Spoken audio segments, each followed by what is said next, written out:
মানুষের উচিত একটু পবিত্র ভূমিতে সাধুর সঙ্গে যাওয়া, স্থানে যাওয়া, সেখানে চিত্তটা পবিত্র হয়। আমরা একেবারে ঘরের মধ্যে আবদ্ধ হয়ে আছি। কি অবস্থা জানেন? একটা পাখিকে আপনি 2-3 বছর খাঁচার মধ্যে আবদ্ধ রাখবেন, আর একটু দুধ বা ছোলা ভাজা, গম ভাজা এগুলি দেন, তো একদিন মনে করলেন তুই মুক্ত হয়ে যা, আমি পিঞ্জিরার দুয়ার খুলে দিলাম, খাঁচার দুয়ার খুলে দিলাম, পাখিটা যায় না। খাঁচার দুয়ার খোলা, তবু যায় না। কেন জানেন? অনেক বছর খাতায় থাকতে থাকতে সে ওড়বার কথা ভুলে গেছে।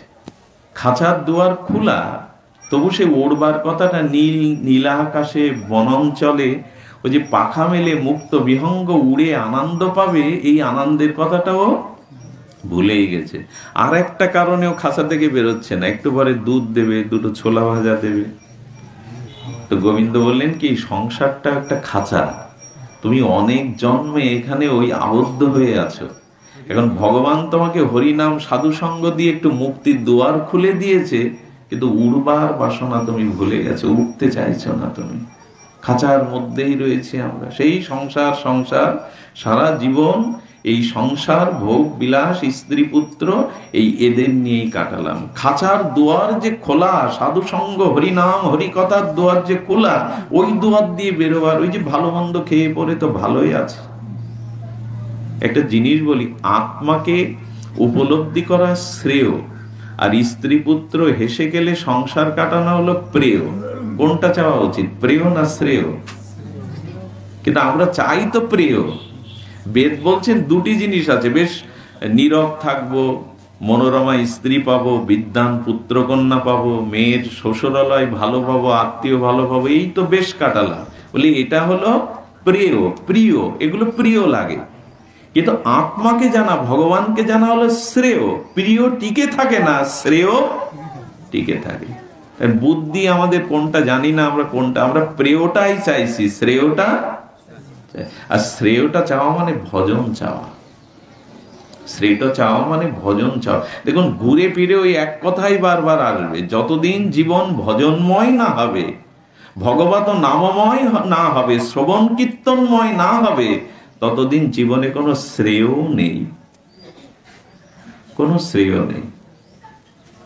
এই জন্য আমাদের বলবার কথা ওই একটাই, পুরো ভাগবত জুড়ে, গীতা জুড়ে কথা একটাই, ভগবানের চরণে এসো, ভগবত ভজন গ্রহণ করো, সাধুগুরু বৈষ্ণবের চরণাশ্রয় করো, অভিমান অহংকার ত্যাগ করে দৈন্যের মূর্তি হও। এইগুলোই তো কথা, ঘুরে ফিরে এইটাই আসবে।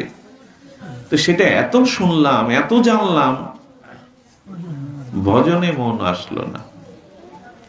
তো ভজনে মন আসতে গেলে আমাদের প্রয়োজন হলো যে না, সাধুগুরু বৈষ্ণবের কৃপা বা সঙ্গ চাই।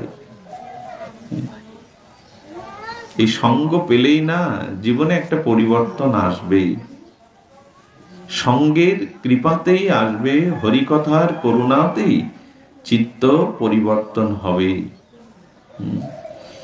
এক স্বামী কখনো কখনো কোনো স্ত্রী ভগবতমুখী হয়তো স্বামী বিমুখী, স্বামী হয়তো স্ত্রী বিমুখী, এখন সেই স্ত্রী পাঠে যান, এটা তার স্বামী সহ্য করতে পারে না।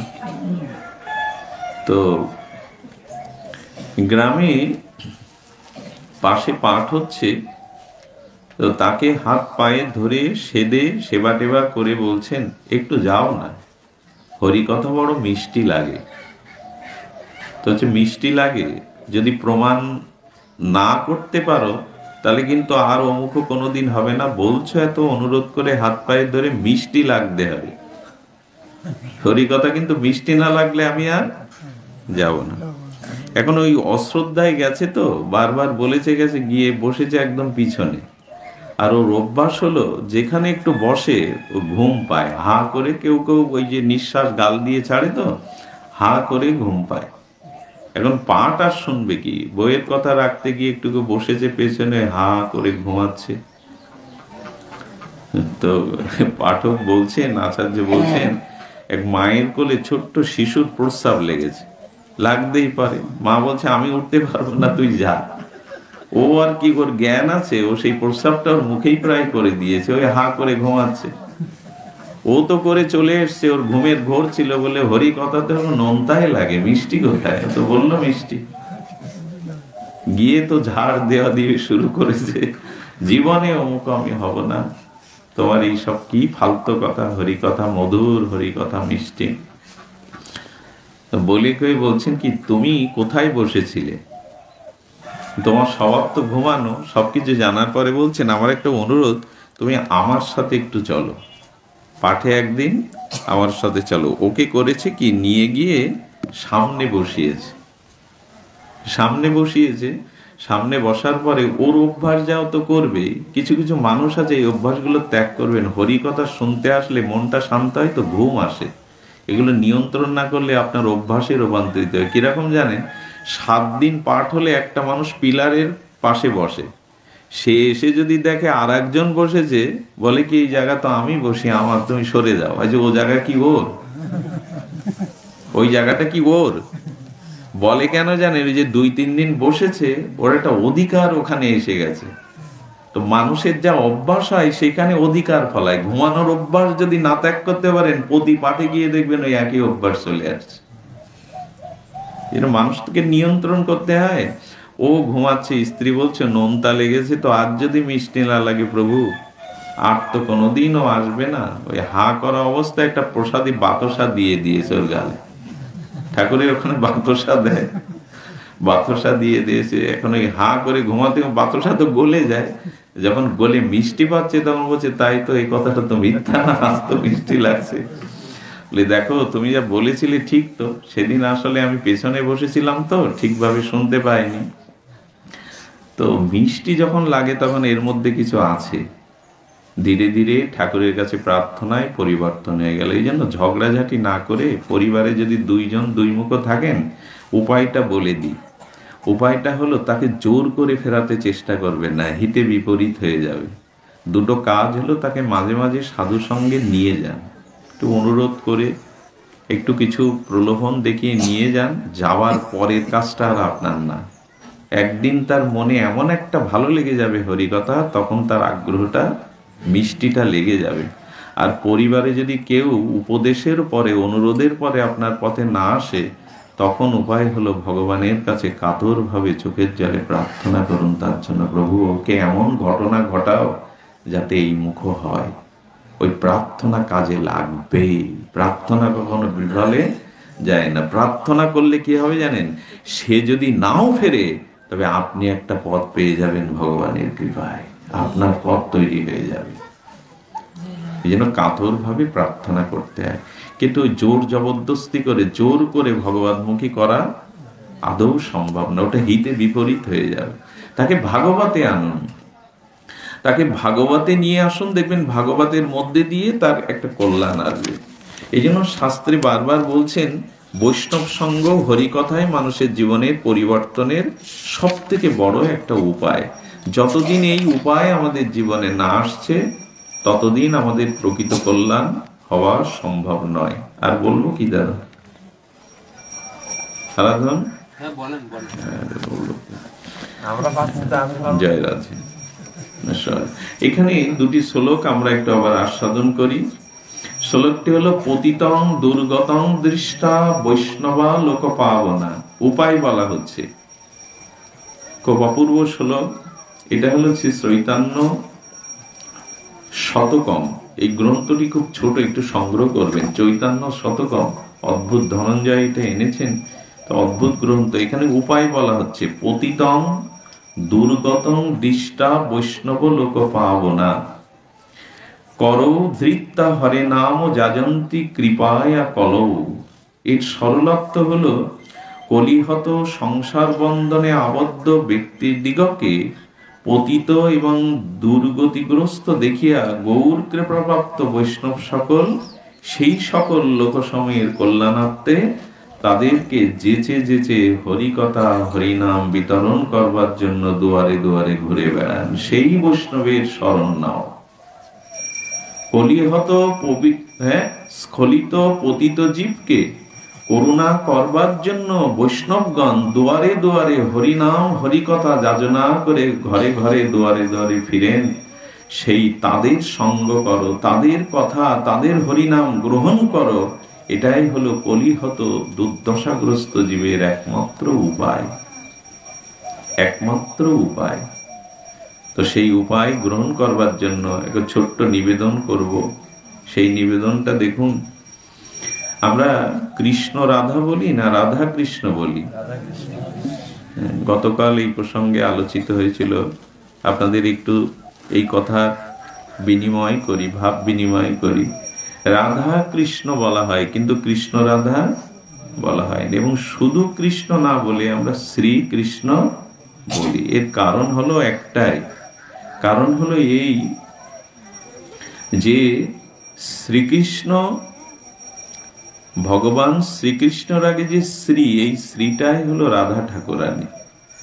আর এই জন্য কৃষ্ণ নামটা পরে, আগে রাধা নামটা বলা হয়েছে। এর কারণেই যে শ্রীকৃষ্ণ কখনো কখনো জীবের প্রতি রোষ করেন, ক্রোধ করেন, অসুর বিনাশ করেন, কিন্তু রাধারানীর মধ্যে কোনো ক্রোধ নেই, কোনো দ্বেষ নেই। কি আছে? শুধু করুণা, শুধু কৃপা। আমরা রাধা রাধা কেন বলি?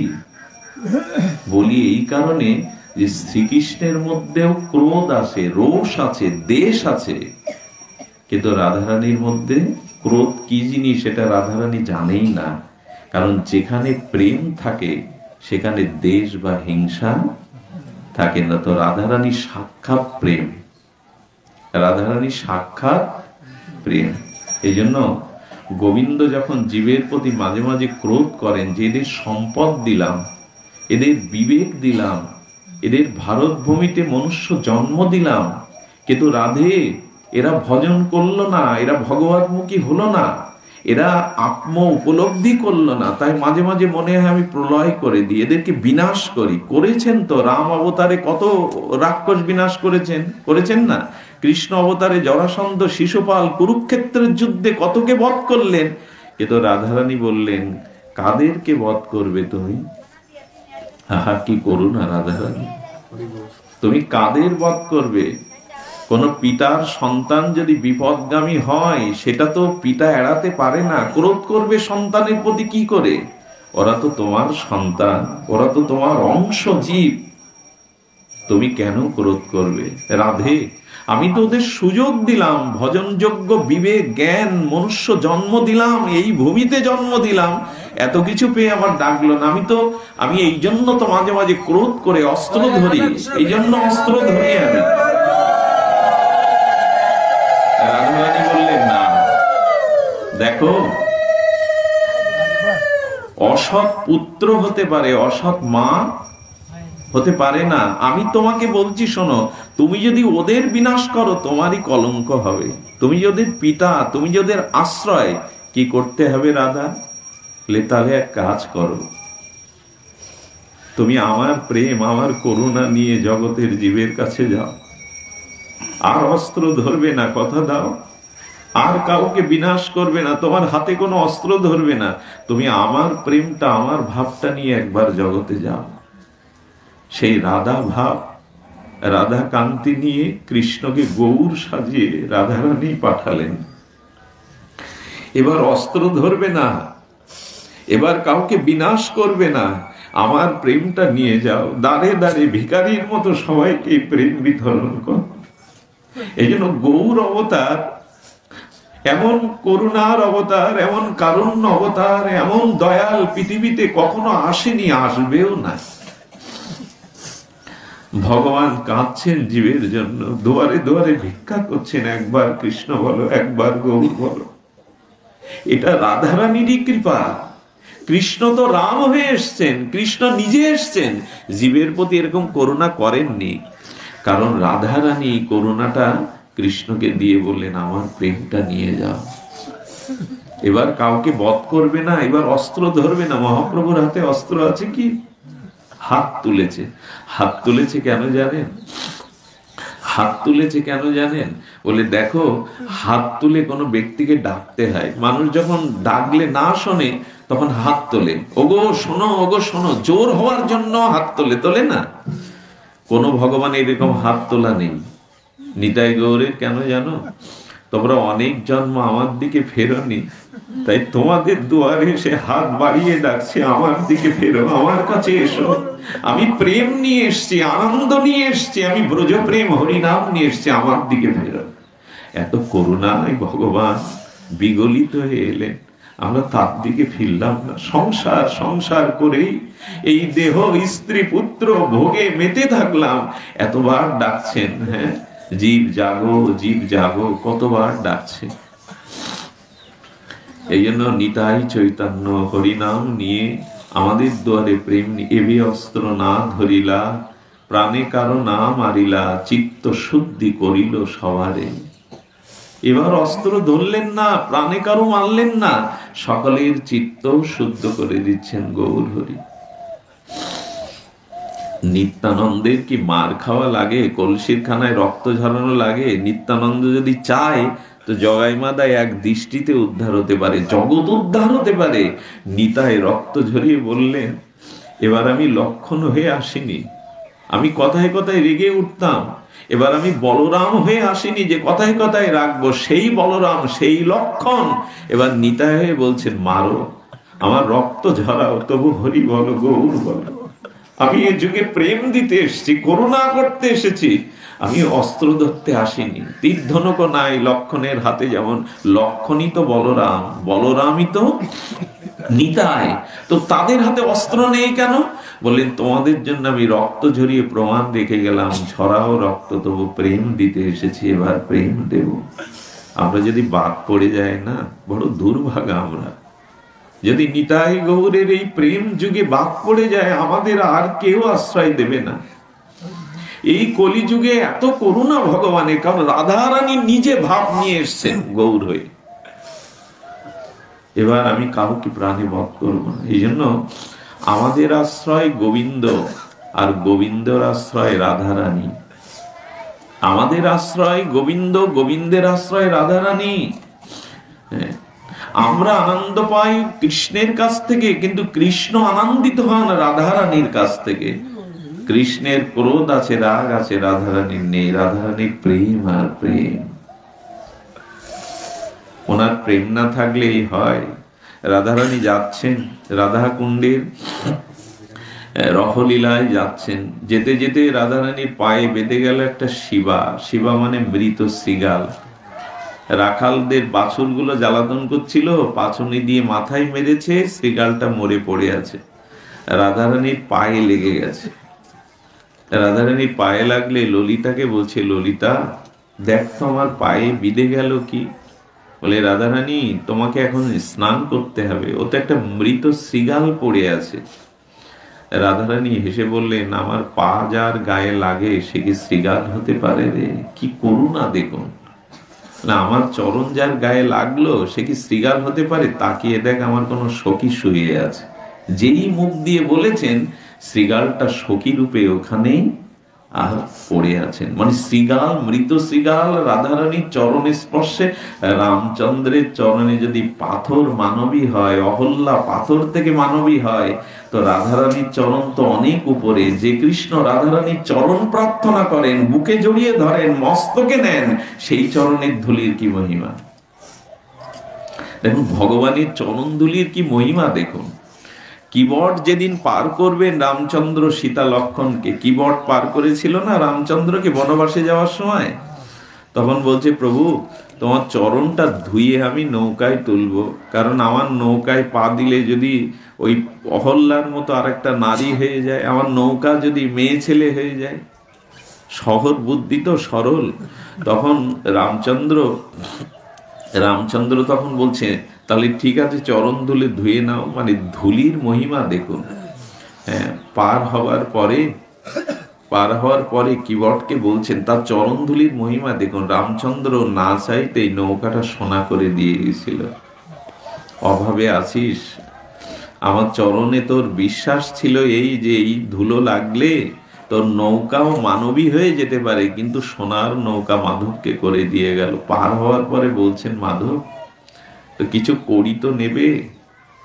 পার করলে? তো বললেন, প্রভু মাঝি আর এক মাঝির কাছে তো টাকা নেয় না।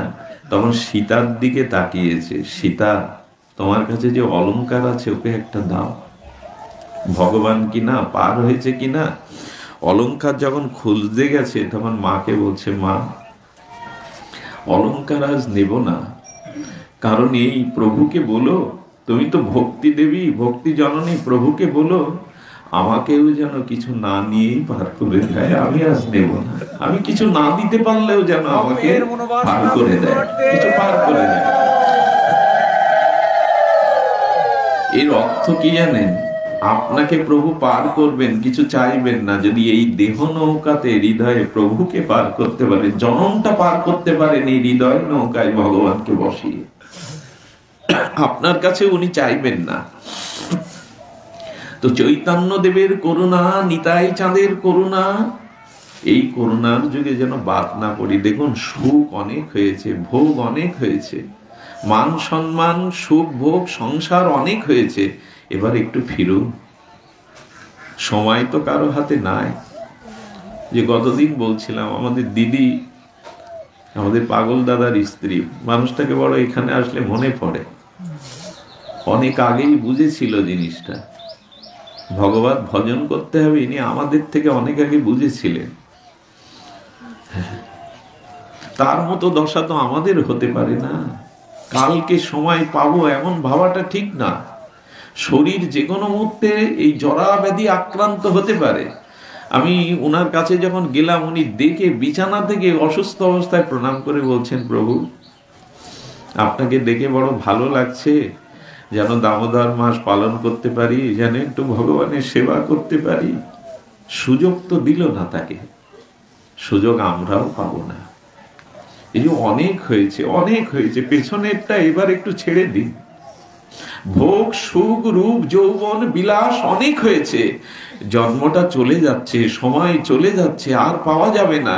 একটু হরিনাম, একটু হরি কথা, একটু ভজনে মন দিন। এটা ছাড়া আমাদের অন্য কোনো কল্যাণই নাই। সংসার দেহ অনেক জন্ম পেয়েছি, কিন্তু ভজন অনেক জন্ম হয়নি। এই জন্য দয়া করে দেখুন, বেশি জানা ভালো না, বেশি জানলে অভিমান আসে, পাণ্ডিত্যের অভিমান। জ্ঞানে যেটুকু জেনেছি না ওটুকু জীবনে কাজে লাগায়, সহজ সরল হয়ে কাজে লাগায়। বেশি জানার প্রয়োজন নেই। বেশি শাস্ত্র জানলে পাণ্ডিত্য আসে, দম্ভ অভিমান আসে।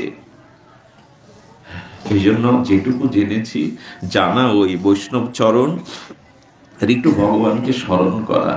যাজন্তি কৃপায়া কল, যেচে যেচে কৃপা করছেন, যেচে যেচে করুণা করছেন মহাপ্রভু। এই জন্য আমরা এই যুগে যেন বাদ না পড়ি, আমরা ভজন থেকে যেন চ্যুত না হয়। একটু হরিনামটা আশ্রয়, নিয়ম সেবা যেন 1 মাস করেই ভাববেন না সব গেল না, নিয়মটা ধরে রাখুন। এই যে ভোরে ওঠাটা, হ্যাঁ, একটু মালা জপ, একটু ঠাকুরের কথা শ্রবণ কীর্তন, এটা ধরে রাখুন। নিয়ম সেবা শুধু 1 মাসের জন্য নয়, এই অভ্যাসটা যাতে সারা জীবন ধরে করতে পারি, এই অভ্যাসটা যাতে থেকে যায়। তো শুধু ভক্তগণ, আমরা এইটুকুই শুধু জানাবো, এইটুকুই শুধু বলবো যে রাধারানীর করুণা, প্রেম, গৌর তার ভাবকান্তি নিয়ে এসেছেন, আর তার করুণাতে তিনি কাউকে, মহাপ্রভু কাউকে কাউকে কখনো উপেক্ষা করেননি, সবাইকে করুণা করেছেন, সবাইকে কৃপা করেছেন। আমরা বাদ পড়ব না, আমরা কখনো বাদ পড়বো না। শুধু একটু সরল হয়ে, ব্যাকুল হয়ে ভগবানকে ডাকুন। একটু ব্যাকুলতা প্রয়োজন। সেই ব্যাকুলতাটা আমরা একটা দৃষ্টান্ত আমি মাঝে মাঝে দেই, দৃষ্টান্তটা আমার বড় হৃদয়কে স্পর্শ করে, আপনাদের একটু সে কথা শোনায়। ব্যাকুলতাটা কেমন জানেন? ভজন করতে গেলে, ভগবানকে লাভ করতে গেলে 2টি জিনিস দরকার, সরলতা, ব্যাকুলতা। সরল না হলে কিন্তু এ পথে চলা যাবে না। খুব কূটবুদ্ধি থাকলে এ পথে চলা যাবে না। এই জন্য সাধুগণ, মহাত্মাগণ বড় সরল হন। সরল মানে বোকা না। সরল হওয়া মানে এখানে বোকা হওয়া বলছে না, কে আপনাকে ঠকাবে, কে আপনাকে ভুল পথে নিয়ে যাবে, এরকম না। সব জানার পরেও তিনি সরলতা ধরে রাখেন। কপট বুদ্ধি থাকলে ভজন হয় না, ভজন সিদ্ধ হয় না। আজ চাই ব্যাকুলতা। সেই ব্যাকুলতাটা কেমন? শ্রীকৃষ্ণ বলরাম অবন্তীনগরে শ্রী গুরু সন্দীপনীর আশ্রমে ওরা 64 কলা বিদ্যা অর্জন করছিলেন। তো এখন যেমন ডাক্তার পাড়া থাকে, উকিল পাড়া থাকে, ওইটা ছিল ঋষি পাড়া, ঋষিদের। তো সেই ঋষি পাড়ার মধ্যে ছোট ছোট ঋষি বালিকারা কি করতে, এই যে মাটির মূর্তিতে ভগবান তৈরি করত। ওদের খেলনা মন, মাটির মূর্তিতে ভগবান তৈরি করে ওরা ফুল দিয়ে মালা গেঁথে, কোন রকমে কিছু সুতো টুতো দিয়ে মালা গেঁথে ভগবানকে পরিয়ে প্রণাম করত। তো ওই বিগ্রহ তৈরি করে সামনে মালা নিয়ে ফুল নিয়ে বলছে, ঠাকুর আমরা তো মন্ত্র জানি না, আমরা তো স্তুতি জানি না, তুমি কৃপা করে আমাদের এই মালা গ্রহণ করো। এই শিশু বালিকারা চোখের জলে যখন এই নিবেদন করে দিয়েছে, শ্রীকৃষ্ণ সামনে এসে বললেন, আমাকে যদি কেউ এভাবে ডাকে আমি তার কাছে না গিয়ে পারি না, দাও মালা আমার গলায় দাও। বলছে, কানাই তুমি তো ভগবান না, কে চিনতে পারে তাকে? তুমি তো ভগবান না, তুমি আমাদের গুরুদেবের ছাত্র, তো তুমি আমাদের এই ভগবানের খেলায় কেন বিঘ্ন করছো? চলে যাও। বলেন, চলে যাচ্ছি, তবে এমনি করে আর ডেকো না, যদি ডাকো আমাকে আবার আসতে হবে, এভাবে আমাকে ডেকো না। ভগবান বলে সরল ব্যাকুলতায় চোখের জলে ডাকলে আমাকে আবার আসতে হবে, আর যেন আমাকে ডেকো না। আবার চলে গেল, ফুলগুলো মূর্তিটা আবার জলে দিয়ে আবার গড়লো, আবার মালা নিয়ে সেই আহ্বান, এসো প্রভু, এসো দীনদয়াল, আমরা তো মন্ত্র জানি না, আমাদের ভজন নেই, শাস্ত্র জ্ঞান নেই, এই মালা তুমি গ্রহণ করো। কৃষ্ণ আবার সামনে এসে দাঁড়িয়ে বলে, বললাম না চোখের জলে ডাকলে আমি থাকতে পারি না, মালা আমায় দাও। বললেন, শোনো, তুমি যদি বারবার আমাদের এই ভগবান ভগবান এই পূজা পূজা খেলায় বিঘ্ন করো, আমরা কিন্তু তোমাকে অভিশাপ দেব। ঋষি বালিকা বলে, অভিশাপ দাও, কিন্তু ফিরিয়ে দিও না, এইভাবে কেউ ডাকলে আমি দূরে থাকতে পারি না। সঙ্গে সঙ্গে ওরা গুরুদেব সন্দীপনীর আশ্রমে গিয়ে বলছে, গুরুদেব আপনার এই ছাত্র কানাইকে আটকান, আমরা কিন্তু ঋষি বালিকা, আমরা কিন্তু অভিশাপ দিয়ে দেবো। কি হয়েছে মা? তো আমরা ঠাকুরের গলায় মালা পরাবো, বারবার আহ্বান করছি, আর কানাই গিয়ে বলছে, মালা আমায় দাও, মালা আমায় দাও, আর আমাকে ডেকো না, ডাকলে আমি আসতে হবে। বলছেন, ঠিক আছে মা, তোমরা আবার খেলো, গিয়ে ভগবানকে মালা পরাও, কানাইকে আমি দরজে শিকল দিয়ে রাখছি, ও আর তোমাদের বিঘ্ন করবে না। শিকল দিয়ে রাখা যায় তো ভগবানকে? গুরুদেব বাইরে দাঁড়িয়ে, ওরা আবার মালা গেতে বলছে, এসো দয়াল, এসো দীন ও দয়াল, এসো প্রভু। গোবিন্দ আবার উপস্থিত। তখন বলছেন, তুমি শুনবে না, গুরুদেবের কাছে বিচার চাই, গুরুদেব বিচার না করলে আমরা তোমাকে অভিশাপ দেব। গুরুচরণে ছোট ছোট ঋষি বালিকা এসে বলছে, বিচার করুন। কানাই আবার আমাদের কাছে মালা চাইছে, দরজা খুলে দেখে ভেতরে কানাই। মুখের দিকে তাকিয়ে বালিকাদের দেখলেন, এরা ঋষি বালিকা, এরা মিথ্যা কখনো শেখেনি। হাত জোর করলেন গুরু সন্দীপনী। বালিকাদের কি বললেন জানেন? মারে, তোদের বিচার করার আগে আমার বিচারটা আগে করতে দে। আমি কাকে আটকে রেখেছি? তবে ইনি কি আমার ধ্যানের দেবতা? ইনি কি সেই পরমেশ্বর? আমিও কি চিনতে পারিনি তাকে? মা, তোদের বিচার করার আগে আমার বিচার আগে করতে দে, আমি আগে আমার বিচার করে নি। ঋষি বালিকাদের ফিরিয়ে দিয়ে কৃষ্ণের সামনে গেছে, ভগবানের সামনে দাঁড়িয়ে সাষ্টাঙ্গে নত হয়ে বলছেন, তুমি আমার শাসন সহ্য করেছ, আমি কত তোমাকে বেত্রাঘাত করেছি, আমি আমার জুতো পাদুকা বয়ে নিয়েছি, তুমি কি সেই হরি? তুমি কি সে অনাদিরাদি? ভগবানের চরণে প্রণত হয়ে পড়লেন। ভগবান শ্রীকৃষ্ণ তখন তার সচ্চিদানন্দ মূর্তিতে দেখা দিলেন। এমনি করে তিনি আমাদের নিতাই গৌর আমাদেরও মাঝে এভাবে এসেছেন, আমরাও চিনতে পারিনি। একটু নিজের বিচার করা দরকার। প্রভু, তুমি এত দয়া নিয়ে, এত করুণা নিয়ে এলে, কিন্তু আমরা গৌর বললাম না, আমরা নিতাই বললাম না, আমরা হরিনাম আশ্রয় করলাম না।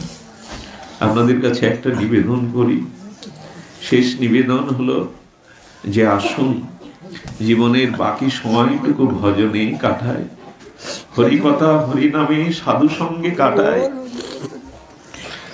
জয় রাধে।